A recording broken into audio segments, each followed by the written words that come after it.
It began like any other spring morning at Crestwood University. The sun filtered gently through the trees, students hurried to classes, and laughter echoed from the courtyard. But one name was on everyone's lips: Lena Tran, a third-year psychology student who had vanished without a trace. Lena was last seen leaving the library on a rainy Tuesday evening. Security footage showed her exiting alone, umbrella in hand, heading toward the dormitory. She never arrived. The campus erupted into panic. Flyers were posted, search parties formed, and police combed through the woods nearby. Friends described her as bright, kind, and focused. No enemies. No bad blood. Just gone. Days passed. Rumors spread. Some whispered about a secret relationship, others about a research experiment gone too far. Lena had been working on a controversial thesis about memory suppression and psychological boundaries. Her advisor, Dr. Elliot Ward, a reclusive professor known for his unorthodox methods, was among the last people to see her. By day 10, the trail had grown cold. Her phone was off. No activity on social media. But then a breakthrough. A janitor reported a strange smell coming from the basement of Ashford Hall, an old and used building on campus. Police broke the rusted lock on a heavy, unmarked door. Inside was a soundproof room. Stark. Cold. Clinical. At the center, a chair with leather restraints. Papers were strewn across a desk. On the wall, a board full of notes, photographs, and brain scans. At first glance, it looked like a lab. But this wasn't school-sanctioned. Behind a second door, they found her. Lena was alive, dehydrated, confused, but conscious. She had no memory of how she got there. Her hands trembled as she tried to speak. All she remembered were bright lights, and Dr. Ward's voice. He was arrested the same night. The investigation revealed that Dr. Ward had been running secret psychological experiments, believing he could unlock hidden traumas to heal the mind. Lena had volunteered, unknowingly becoming part of an unauthorized high-risk procedure that went horribly wrong. The university tried to cover it up, but the truth leaked. The story hit national news. Students protested. Policies changed. Ashford Hall was demolished within the year. Lena eventually recovered. She never returned to Crestwood, but she published a memoir titled Behind the Closed Door, a haunting look at what she endured and how she survived. And for 16 days, the world searched. Behind von locked door, a dark secret waited. Months had passed since Lena Tran was rescued from the basement of Ashford Hall, but the scars, both visible and hidden, lingered. Therapy helped her sleep again, but the dreams always returned: flickering lights, cold metal, and a voice whispering things she couldn't remember once she woke. Her memoir became a bestseller.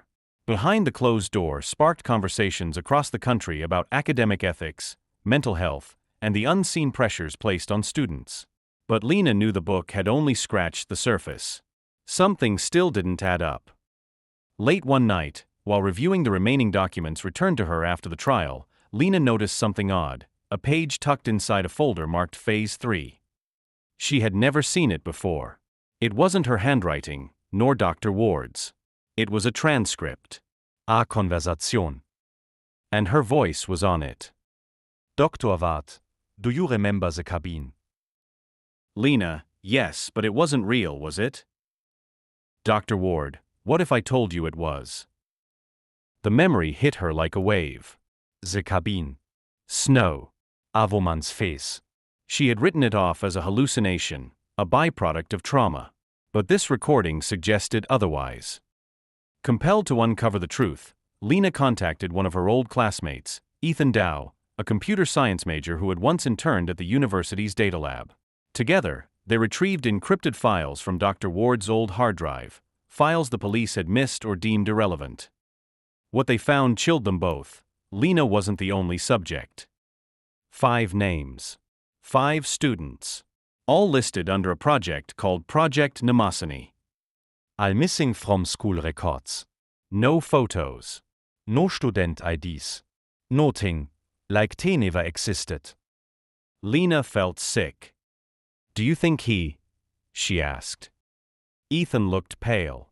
If they're still alive, they might not know who they are. Driven by guilt and a sense of responsibility, Lena began to search. She traced one of the names, Lucas Vin, to a mental health facility 2 towns over. He had been admitted 6 months before her disappearance. Diagnosis: dissociative fugue. When she visited him, he stared blankly at her for a long time. Then he whispered, You were in the room next to mine." Something much bigger had been happening beneath Crestwood University. Dr. Ward hadn't been working alone. And Lena Tran had just pulled back the second door. The encounter with Lucas Vin confirmed what Lena had feared. Project Mnemosyne wasn't just an isolated obsession of a deranged professor. It was larger. Organized. Hidden behind layers of silence and shadow.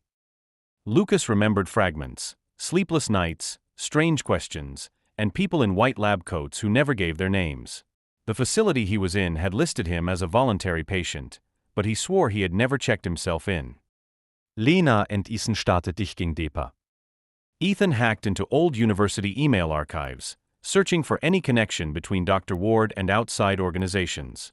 It wasn't long before they hit something: encrypted communications between Ward and a private research lab called the Helix Foundation, registered under a shell company in Switzerland.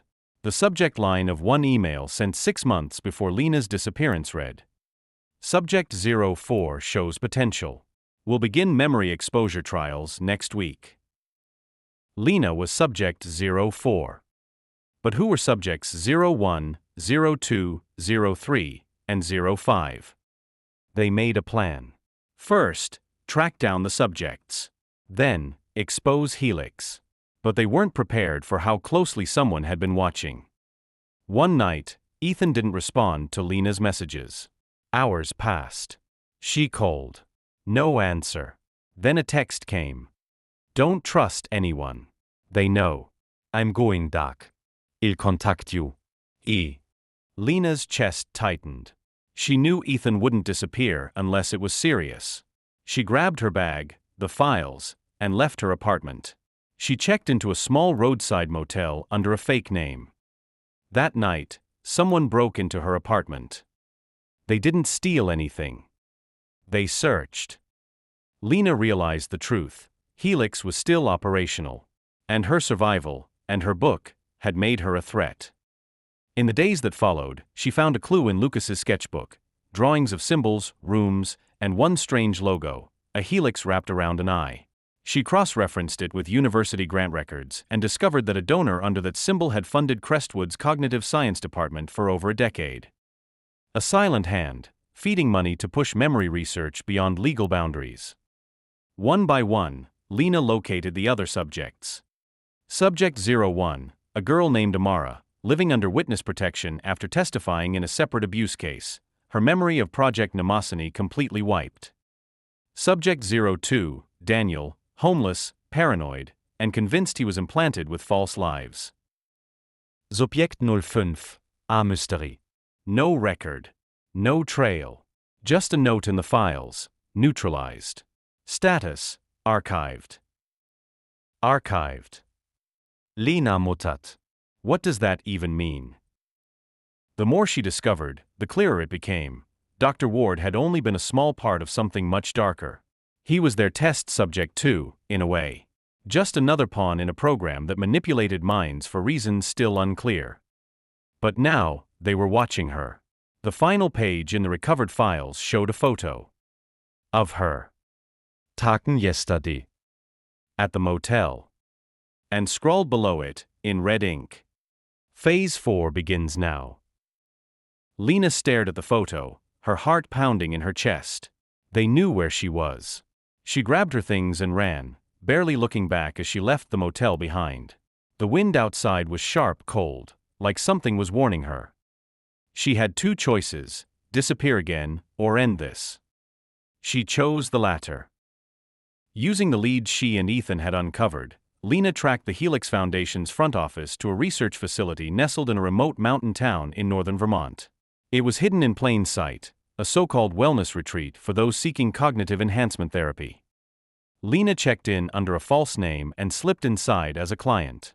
But her plan was simple: find proof, find Ethan, and expose Helix to the world. What she didn't expect was to find Ethan already there. He was working. Smiling. Calm. Brainwashed. Ethan, she whispered, pulling him aside in a quiet hallway. It's me. Lena. He blinked. Lena who?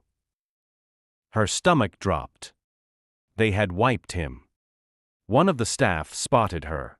She ran, heart racing, hiding in maintenance tunnels, offices, and cold lab spaces that looked all too familiar. It was Ashford Hall all over again, only cleaner. Sharper. Funded. She found a restricted archive labeled Phase 4. Inside, patient files, memory logs, surveillance tapes, and a single folder labeled Project Echo. Inside that folder was a video. It showed Dr. Ward, strapped to a chair, long before his arrest. Interviewer, offscreen, Juve Donevel, Elliot. The subjects believe in the protocol. Dr. Ward, trembling, I thought this was for healing. You said this would help them. Interviewer, and it will. But first, we must learn how to erase them. The implication hit Lena like ice. Dr. Ward hadn't led the project. He was manipulated too. A Name flashed on the screen. Dr. Silvia Morrow. Head of Cognitive Research. The Realarchitekt. A ghost who never appeared in any official records. Lena downloaded everything onto a drive, knowing it was her only weapon. As alarms blared and security stormed the halls, she ran again, this time not for safety, but for the truth. She barely made it out. But she did. 6 months later. The Helix Foundation was exposed. News outlets ran the story globally, illegal mind experiments uncovered in prestigious institutions. Several officials resigned. Dr. Silvia Morrow vanished before she could be arrested. Lena testified before Congress. Her memoir became a documentary. Survivors of Project Mnemosyne came forward. Some, like Lucas and Amara, began to rebuild. Ethan never recovered his memories. But Lena visited him often, sometimes bringing photos, sometimes just sitting in silence. One day, as she was leaving, he looked at her and asked, "Did we used to fight something big?" She smiled, holding back tears. Yeah, we did. Epilogue. Lena returned to Crestwood University once more, standing where it all began, the steps of the library. A new plaque had been placed there. In honor of those who were silenced, may memory always serve justice.